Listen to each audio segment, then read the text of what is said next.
Hello teachers, welcome back to part 2 of our lecture covering reflections, and then we're going to talk about glide reflections. I don't have a huge amount remaining. So here we go, light reflecting from a surface. This is actually an application of reflections. When a ray of light bounces off a mirror, the angle of incidence, it's in bold, but I'm going to highlight it as well. The angle of incidence, which is the angle formed by the incoming rays and a line perpendicular to the mirror, okay, is congruent to the angle of reflection. Okay, congruent, very important here. The angle between the reflected ray and the line perpendicular to the mirror, and it helps a lot to see an image of this. So let's look at our image here. Okay, so first of all, where's the mirror? So the mirror, I'm going to make in blue. That seems like a good color for a mirror, highlighted here. Okay, now it talked about the perpendicular line to the mirror, and so here we are perpendicular to the mirror. I'm going to make that purple. Okay, and then you have the angle of incidence right here. So you have your point that hits the mirror and then reflected back through, and you can see it goes, you know, look at that right across there. But you have the angle of incidence, that's this angle, again, between the line perpendicular to the mirror, okay, and then the point hitting the mirror. So that's going to be like a incoming ray is what they call it, okay, and then these are congruent angles. Does that make sense? So again, a cool application of reflections in the real world. Hey, this works for playing pool too. You can have an angle of incidence and an angle of reflection. So when you take your pool ball and you want to bank a shot off the side of the pool table, it's going to come off at a 90-degree angle. So very similar idea. How about glide reflections? Another basic isometry is a glide reflection. It's a transformation consisting of a translation followed by a reflection in a line parallel to the slight arrow. And remember what a translation is? When you just either go left, right, up or down, or both. You can go, you know, left 3 and up 4, right?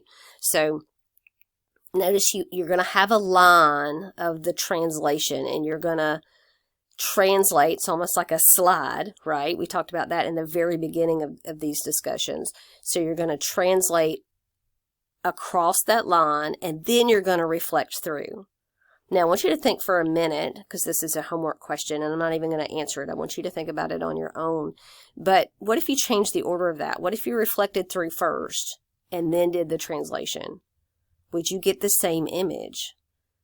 Can you switch those around? Be thinking about that, right? But that's what a glide reflection is you do a translation and then you reflect through a line, okay? And then quickly, let's talk about congruence via isometry. So it is possible to define two figures as congruent. Remember what congruent means, right? It's not the same as similar. Congruent means they are the same size with the same angle measure, okay? It is possible to define two figures as congruent if and only if, remember you read both ways, one is an image of the other under an isometry or a composition of isometries. And remember we talked about congruence like a tracing. If you can fit one image right on top of the other, they're congruent. Well, now we have ways to fit one image right on top of the other. And if you can find that translation or that reflection or rotation, remember all those apply, then those are all isometries, right? Let's write that down. So you have a translation. Again, remember what that means is you can go up, down, left, right, or a combination of those. So those are translations. Then you have, remember, rotations that we covered in a previous section. And then now we have reflections that we just covered in this section. And you also have this new guy called a glide reflection, which is basically a translation and then a reflection. Okay, so if we can show one of these, okay, or a composition of these to get from one figure to another, then we can say they're congruent. So let's look at an example, and this will really wrap up this lecture, okay? It says if ABCD is a rectangle, so we are visualizing or looking at a rectangle right over here. Describe a sequence of isometries to show that, okay, I'm going to use my highlighter here, okay, triangle ADC, so triangle ADC, that guy right there, okay, is congruent to triangle CBA. Okay, so CBA. Okay, so what could we do to turn ADC into CBA? Again, think about, could you use a translation? Could you use a rotation, a glide reflection? What else? Or a reflection. Now, at first you might think, hey, why don't I just reflect D through? But that would mean A stays with A primed and C stays with C primed. Or, look though, this is what you really need to be focused on. You know, A goes to C, D goes to B, and then C goes to A.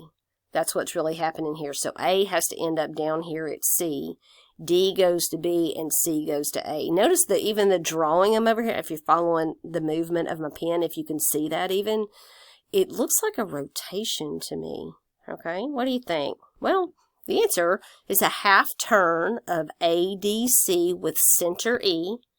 Yes, we're rotating around the point E, is one transformation. Notice it says it's one. You just need an example. There's more than one. Absolutely. You can make it more complicated than that. But I think the most basic one, that's what I noticed too, is that a half turn from ADC. If I just rotate, again, if I just rotate ADC 180 degrees, A is going to go to C, D is going to go to B, and C is going to go to A.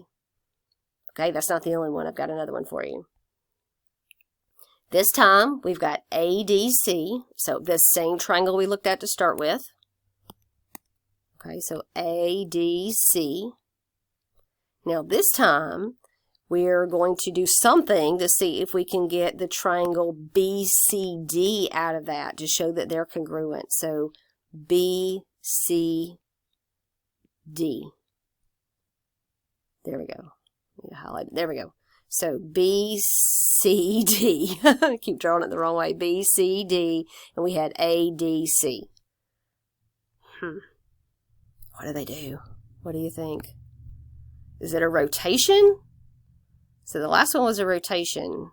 Do I rotate A to D? Well, look what lines up. So A corresponds with angle B. So that's different, right? A corresponds with B. D corresponds with C, all right, and then C corresponds with D, okay. Look at that. They flipped through. Oh, check it out. They flipped through too.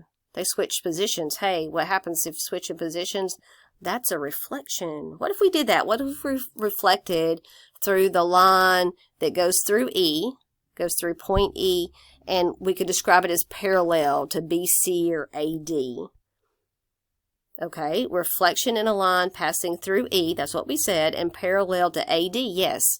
So once again, we are not working with the pen. Okay, so goes through E, and it's parallel to AD. And again, our triangle is ADC, and it flips through, and it goes to BCD. Perfect. I got one more of these. Just hang tight. Here's our last one. See if you can do this one.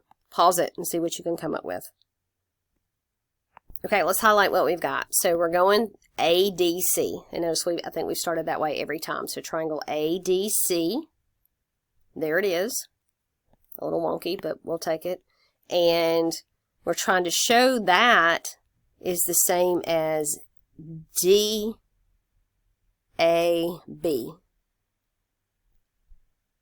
That these are congruent. If I could do something, some kind of isometry, a translation, a reflection, a rotation, or a glide reflection, or a combination of those to get one to land right on top of the other. Now, look what goes together. A goes with D. So these two switch places. D goes with A. Okay. They switch places too, no kidding. And C goes with B. So look, they switch places. That's screaming another reflection, right? But the reflection this time, how about that right there? If I drew a reflection line through the point E, and how could we describe it? Well, it's either parallel to AB or DC. In other words, it's horizontal in our view, but we don't want to speak in terms of horizontal and vertical. We want to speak in terms of parallel, because this figure could be sitting anywhere, right? So, yeah, parallel to AB or DC. Let's take a look at the answer. It's a reflection of ADC in a line passing through E and parallel to DC. Yes, that's exactly what we got, right? So passing through E, and notice my line is parallel to DC. Again, to recap, we said ADC, that's the triangle there, is congruent to DAB, because we reflected it through our line parallel to DC. You got to really use your noggin on this one. So let me know if you have questions or if you're having problems. I hope you have a wonderful day. We've got one more section to cover, and then we can call it done. Have a great day.